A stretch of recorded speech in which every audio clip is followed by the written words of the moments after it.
This is your writer, Anthony L. Kelly, right here. Check it out. These are my books. Mac, Jaja, book, Sunshine. And this is my first book published, Saving Miss Carolina. And this is my latest, El Manic. Go check this book out, man. This is a nod at hip-hop on its 50th anniversary. This is a nod to one of the illest MCs to ever do it, Nasir Jones. This is me shedding the light on mental illness. I'll leave all the links in the description box. Salute to everybody who's ever supported me, man. Y'all go support your boy, Anthony L. Kelly. Check till next time. I'm out. I'm encouraged as life continues on, definitely. 100%. I'm 100% encouraged with our culture and how it's moving as well. Just got to keep doing it. Let's talk about this, man, because you made a comment yesterday. You didn't go this far with it. You know what I mean? But I'm gonna take it a step further and say blacks are a guest in hip hop. You pretty much were saying yesterday, and correct me if I'm wrong, that we don't run hip hop, right? Pretty much. I'm gonna say that we're a guest in hip hop, and I'm gonna say this is why I think that we're a guest in hip hop. As much as people could say, "Oh yeah, we started this," you know, the Bronx Boogie down. Oh, this person started that. Who the hell got the ownership in all of it right now? The record labels, the podcasts, you know, the hip hop media outlets. You know, the producers, all that, like the top, distribution companies, the publishing companies. Who the hell own all of them? We're at the beck and call. And I'm not saying we could point blame another time. That's just what I'm saying now. Like, as much talent as we got, somebody else is benefiting off the talent, more than you. Another race, another hue person is benefiting more of your talent than you're benefiting off of it. As much music as you making, as much this as you doing, somebody else running. Look at all the major hip hop platforms. Who are they ran by? Who are they ran by? We can sit up here and we can name them all day long. And I'm going to tell you who's the owner. That you never even know who the owner of the platform is. Fuck Drink Champs, Man I Was Worth a Game and all that shit. They got nothing compared to other platforms and record labels out there. The guys got, and I don't mean fuck them like that. I'm just saying ownership, salute the ownership and all the stuff that they got going on. But they just small peas in the pie when you talked about who's really owning and who's really running this shit at the end of the day. It was a company called Vice at one point was worth $500 million, maybe $500 billion, but at least $500 million. I got to go back and correct that. Either one of those. Now they're going bankrupt at the end of the day. So it's just like, yeah. What's your thoughts? I agree, man. And as much as we revolutionize, as much as we influence all genres of music with hip-hop, when you talk about some of the terms that come out of hip-hop, when you talk about the styles that come out of hip-hop, you can go and cherry pick out of every genre in music and find some type of hip-hop influence within it, right? Yep. And that started in New York. It started with the breakdancing, and it started with the DJing, and it started with the lyrics. We have molded and created a structure to where we have gotten white people rich, filthy rich, for the last few decades, and we still are steamrolling that movement. We argue amongst each other, we fight amongst each other, we gloat and we show who has more and who has this and who has that. We run the world when it comes to influence, and we do not reap the benefits of it. And why I also say why whites run hip hop, because let me ask you this: when you worked at a job, Mock, when we worked at a job, we went in there, we swiped in, we did our thing. But can we leave when we wanted to? Nope. Hell no. We could talk shit amongst our employees, but we wouldn't dare talk shit about the boss to his face. Why? Because we'd get fired. Yeah. So when you see people like a Vlad TV going in on Troy Ave and telling him that he ain't out here in these streets and he could say it with immunity, that's because you would never cross the boss. Woo! And he understands that he's putting money in y'all niggas' pockets, and y'all need that money, and you wouldn't dare go against the money. And if you do, good luck out here, because I know y'all don't support one another, and y'all come running back. Soon enough, you guys will come running back. It happens in media. It happens in music. Sports. It happens in film. It happens in sports. Anything that we steamroll, we push, we make popular, we culturenize, they reap the benefits of it. And I don't know, I don't know what the solution is, because we're a very solution-based platform. What can we do to fix it? Man, I don't know. It's hard, man. It's like you might not have the answer. I might not have the answer. All we could do is just throw stuff out there.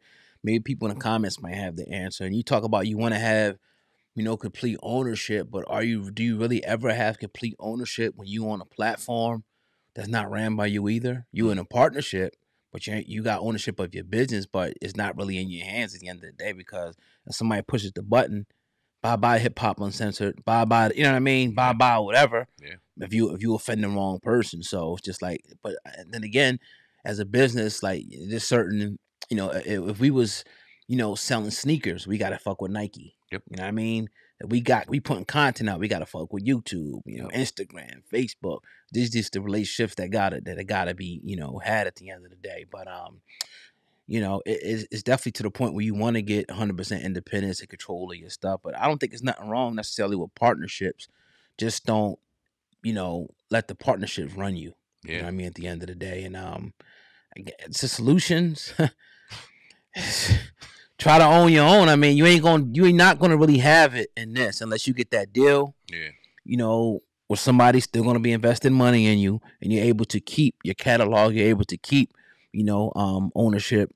At least 51% ownership of your company. But even then, you don't own all of it. So, what I think will help. My bad to cut you off. No, go ahead. I think it'll help, but history has shown it won't happen. We got to stick to one another. We got to embrace one another. We got to support one another. You got all these podcasts and platforms. We should be bigging each other up and supporting one another. If you got one on the rise, talk about it. People should be over there supporting it. If you got an artist on the rise that's really moving and doing their thing, and they trying to stay as independent as possible, these platforms, these places need to start marketing and need to promote it and need to move it.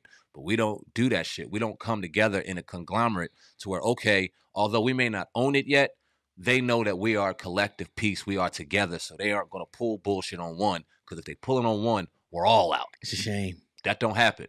Right. You know what I mean? We got interviews and people that go out here and exploit these brothers and these sisters and talk about their crimes and things like that, and then get hit up and caught up and then point the finger and act like it wasn't them. We don't come together and support and say, nah, we're not allowing this to happen. You got 3 or 4 that come together, but then you got another 7 or 8 to say, nah, we ain't with them. But the thing is, everybody is busy hating on the next brother. Yeah. Everybody's busy trying to be in competition with the next brother. We seen it when we even joined, networks, supposedly podcast networks. You know what I mean? It wasn't like no brotherhood. Mm-mm. You know what I mean? Nobody's coming to help you with your platform. They always trying to just take from your shit. Mm-hmm. See if you could build their shit up and leave you in the dust. Mm-hmm. You know what I mean? And it's like, if you really look at it, it's enough out there for everybody. But you do see that ecosystem in hip hop though, as far as like with your hip hop DXs and your Vlads and your how they distribute their content. Like certain people's content, they're gonna distribute. Yep. If one person, if Shade Room distributes it, hip hop, Hot New Hip Hop, Hip Hop DX, all these different platforms are going to distribute that in a certain way to keep them hot. You know what I mean? So we need to try to get the same type of ecosystem. If we do an interview or something like that, it's like, all right, everybody share that shit. Mm-hmm. And then we going to say, yo, go to my man over here. Go to my man's platform over here. Go to my man's platform over here. And we all, could share it and say, go check this shit out. Mm-hmm. We all can't be asking the same questions, though. We got to switch it up. Right. You know what I mean? But at the end, because everybody don't ask, some people ask the same questions. Some people don't. Right. Some people's, unique enough to ask different shit. But what if it was even to the point where, all right, I'm gonna buy your merch today, and I'm gonna throw it on for the show. There Yo, this show sponsored you by Hip Hop Uncensored. Go salute them brothers. Go follow them. Go grab some of their merch. Simple enough. Even something as small as that, we don't do any of that. We trying to shine on each other, gloat on each other, and we have no type of base or power to when things happen to us. Then we want to go rogue and say, then we want to point the race card and ask for support and all that. But we don't support each other from the jump, man, and they know it. They know it. They got that ace in the hole. They know at the end of the day, even though we outnumber, even though we out-influence, even though we change the game and the culture, and no matter what we're in, we aren't together collectively, and they know it. They know these athletes aren't going to buy schools and shit. They know all that, man. Well, I think, you can put some of the blame on, I think, the gatekeepers, too, of this thing, whether you talk about music, when you talk about podcasting, because when they get in a certain position, they want to block. We see that too. Mm-hmm. They get in a position, they don't want to mention people, they don't want to bring people on, they don't want to, like think about if they, people who got these big networks would just reach down and say, look, man, I can't sign you to mine, but look, there's a situation here, I could put you on. I give you game. Mm-hmm. Let's give you game on how to get the bread. Mm-hmm. How many people we have given game in this? Man, how much people we would give game? If they want to come start something, okay, this is what you got to do. You got to do this with this and this and this, and oh, you can make more money by putting this on, doing this. And people ain't really doing that like that, man. It's like they watch you take a little shit from you and trying to beat you. Yep. And like I say, inherently, it's nothing wrong with competition. Just don't get it to the point where now it's becoming backbiting snake shit, and you trying to destroy somebody. How Joe Budden and them was laughing and talking about, oh, you know, I'm loving when people fail. I'm loving it. Like, come on, man, that energy right there is whack, bro. I don't like that shit. Let me ask you an honest question, because some people know, some people don't, right? We got 3 different platforms. You own one, I own one. So if you look at it, we're competition. Right. Do we ever look at it like that? Nah, nope. Do we ever come in here and try to outshine one another? Right. Hell no. When one wins, we all win. Right. When one eats, we all eat. Right. And at the end of the day, that's how it should be. Yes, there's multiple platforms within this one room. And at the end of the day, we still work together as a collective for one common goal. That's to get real content out there, right, a real message out there, and help each other feed our families. Right. And if more people thought like that, but see, we were raised different. We were raised in this type of village where this type of shit just happened. So it's only naturally right that we do exactly what we're doing. But I just wish more people were like it and just kind of took away from themselves and realized, okay, I may not make 10 million, but if I can make 8 and get my brother 2 and he can build off that 2 and we can collectively come to maybe 6 or 8 and he's eating and I'm eating. I may not be eating as good as him, but at least I'm fucking eating. We're winning. Yeah, you could take care of your family, take care of people. Not have to rely on a job per se. That's winning, man. That's winning, bro. That's winning. So that's the way I kind of look at it. We may not have $200 million. We might have 1, 2, 3. You know what I mean? So it's just like, just keep working. He's got to keep working, man. I always thought about that though, kind of setting up like a coalition. Yeah. Of whatever, black podcasts, black businesses, or something like that, where everybody could come together under one umbrella. For what purpose? Like I don't know exactly how things will be implemented, but just to come together under the umbrella, like, all right, we won. To create a union, just to be amongst one another. And don't get it twisted, the Black Effect is not that union, and that's no disrespect to the Black Effect. That ain't the union. Right. Like, that's what they'll promote and push as a union, but they're not down there reaching for the grassroots people, and they're going with whatever's popular. And like I said, no disrespect. That's real though. That's real. They running toward, okay, which one is popular? Which one looking this? Okay, we'll grab that one. We'll grab that one. We'll grab that one. They're not really hitting the grassroots to see who's out here spitting real information, authentic information, genuine information that can help people. They just trying to fit a mold and put black people that fit a mold in this umbrella to say, look, we are helping black. Kinda. Bullshit. And then we know some of the deals they get in his ass.